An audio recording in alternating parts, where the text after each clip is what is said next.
What happens when you're talking to your canning friends and you have a plethora of peppers? Well, then you come up with a new way to can them. Hello, everyone, and welcome to SuttonsDaze. If you're new here, my name is Lisa, and we are all about pantry preparedness.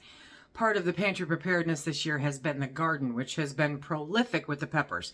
On top of that, I managed to catch a sale early this spring on those bags of little colorful peppers, right? The sweet peppers. And so it's a sale, I got to do it. So I brought them home and I diced them up and I put them into the freezer. Well, I was talking with Linda over at 2LeeLou, and we said, why can't we do cowboy candy, aka candied jalapenos, only instead of using jalapenos, use the sweet peppers? Well, we can. And what we're calling it is Carnival Pepper Candy. Yes, because it is a party in a jar, you guys. Now, it's different than my festival jam because that's literally a jam. This is pickled peppers that are very sweet, and it won't have as much heat as the jalapeno one does, but it will still have a little bit of heat because of the ingredients. Let me show you what we're doing. The link for this recipe is going to be down below. The difference with it, again, is the peppers, okay? I am using sweet peppers instead of jalapeno peppers. What you're going to notice is that some of the peppers are in rings like this, and yes, they were frozen. They were frozen, which is fine. Freeze your peppers. It's perfectly good. But some of them you will see are actually diced peppers, okay? So these are sitting in the pot. Hot brine is going to go over them. They're going to cook, so I'm not too worried about that.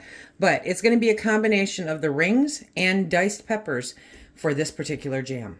Use what you got, my friends, okay? So I didn't have 4 pounds of the ring peppers, so I'm adding the diced peppers in there in order to bring it up to the pounds that we need. Remember, you can replace peppers with peppers. So whatever peppers you've got will work. It will obviously have a different flavor profile. There will be less heat. Don't increase the peppers. Don't decrease the peppers. Put 4 pounds of peppers in there, whatever the case may be. In my quest to use every pot in the house, we have a big stock pot here. I'm going to add 3 cups of apple cider vinegar. Make sure that it's 5%. That's really important. Next is 2 teaspoons of salt.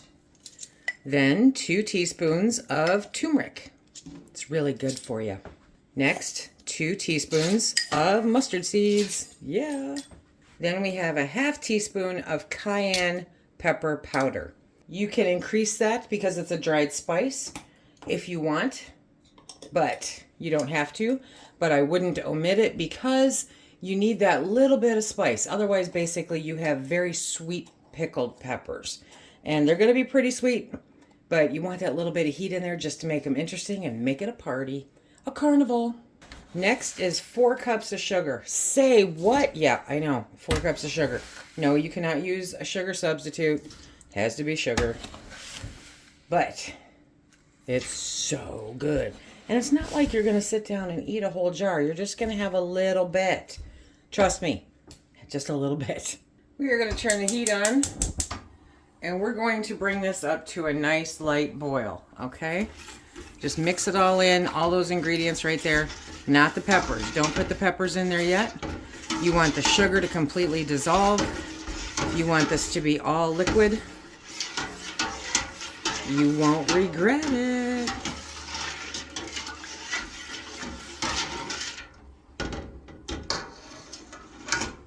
Okay, that's nice and hot. It's all dissolved. It's all marinating and mixing in together beautifully. So I'm going to move this off this pot because this pot's kind of cumbersome. Okay, and we're going to bring over the pot that has the peppers. And I'm going to pour this brine carefully, okay, into the pot with the peppers. There we go. We're going to give it a good stir. See how it all, yep, that's all good right there. So we are going to heat this all up. You want to get the peppers all down in there, right? Let it cook up nice. I'm going to put the lid back over it.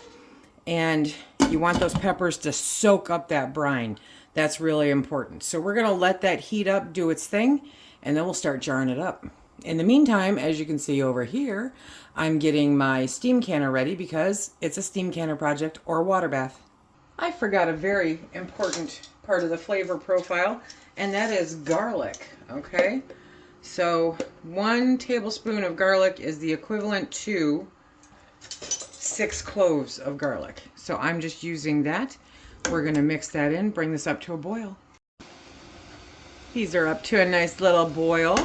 And see, they're all nice and soft. And you've got the diced ones, you've got the rings. Oh, these are gonna be so good. So now we are going to turn off the heat and we're gonna start putting them in jars. Yes, we are. This smells so good. Okay, so we're going to take the peppers. I want to get as many peppers as possible into that jar. So I'm draining off most of the brine, but I will end up topping it off with the brine, okay? And you want it to a 1/2 inch headspace. So watch that. You're going to need your poke and stab or stab and poker. Get it in there. You want to debubble. That is important. Now I'm going to top it off with the brine to a 1/2 inch headspace. Get that all in there. And then debubble one more time. Make sure that we're all good. The recipe says that this is supposed to create 4-pint jars. But I have an extra jar just in case. And a lot of times, oh, and by the way, a lot of sugar, so this is going to be sticky, okay? A lot of times people will say, can I save the brine? Can I can the brine? Because there's always more brine left over. And the simple answer to that is no. No, you cannot, because its acidity level has changed just by adding all of the fun stuff to it. So you cannot save the brine. You can put it in a jar in your refrigerator, however, and use it as a marinade. Oh, shut the front door. And remember that 1/2 inch headspace is super important. Okay, if you go over, you risk siphoning. If you go under, it is not safely canned, because that is also factored into the equation for the processing time and making it safe. And you know I'm all about keeping you safe so that you come back and spend more time with me, because I like you. So I can tell you I'm a little heavy-handed here. And so I am going to be scooping some out of a couple of those jars. Now, obviously, there's a lot of brine left, so a slotted spoon is going to come in handy, because our priority is the peppers, not the brine. And if you can hear it, I have the steam canner in the background working itself silly, being nice and hot. There we go. There are all kinds of recipes that you can use this with, but quite honestly, putting this on a sandwich, oh my gosh, or with or with a roast, oh yeah, that is phenomenal. Okay, let me fix the headspace.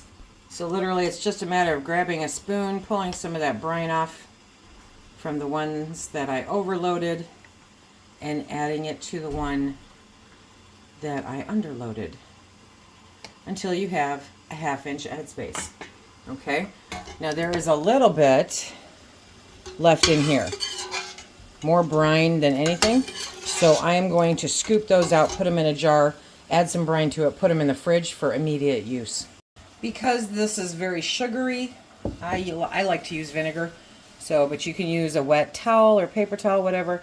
Wipe those rims, make sure you've got them completely free from debris. Even if you've used a funnel, you will most likely have something sticky on there, and you don't want that, because that will mess up your seal. As always, we're using 4 Jars canning lids. You guys know these are my favorite. This company is amazing. They've got so many great things coming out. I hope that you give them a try if you haven't, and if you have, I hope that you go back and purchase more and stock up on them, because they are fantastic and there are some really awesome things coming up. You know the drill. It is not an engagement ring. It is a tool. Okay, so as long as they go on, you're good to go. Finger tight. Means not cranking them on, but putting them on until they stop moving. There you go. Okay. So we're going to put the rings on. The steam canner is already heated up.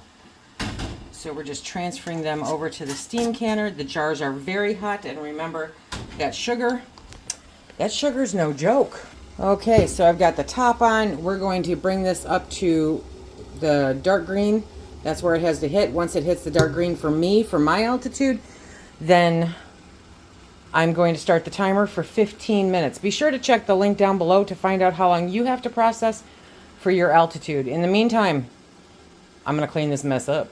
As always, when the time is up, I always let it sit for about 5 minutes before I pull the jars out. And that just helps with any thermal shock possibilities, helps prevent siphoning. Look at these. They are so pretty. We're calling it Carnival Pepper Candy, because that right there is a carnival in a jar, my friends. Yes, it is. That is going to be sweet and delicious and perfect. Mix it into your cornbread, add it to your sandwiches, pour it over some cream cheese and add it to crackers, much like you would the festival pepper jam. Only remember, this is pickled, so it's got that extra little oomph in it. Absolutely fantastic. So many things you can do with it. So if you are somebody who is not into heat that the cowboy candy or the candied jalapenos are, then this may be more to your liking because it's using sweet peppers. It has a tiny bit, very tiny bit of cayenne pepper in it, and that's just because a little heat is a good thing, but a lot of heat sometimes is not. This is good stuff. Seriously, grab a fork, pull it out of there, add it as a marinade. Soak your meat in it. I'm going to cook up some pork chops tonight with this. It's going to be fantastic. Yes, it is. Be sure to check out Linda's video here, see how she did it, and I hope that you give it a try. It is Carnival Pepper Candy. You can have fun canning and still be safe. This is one of those ways. Until next time, be safe.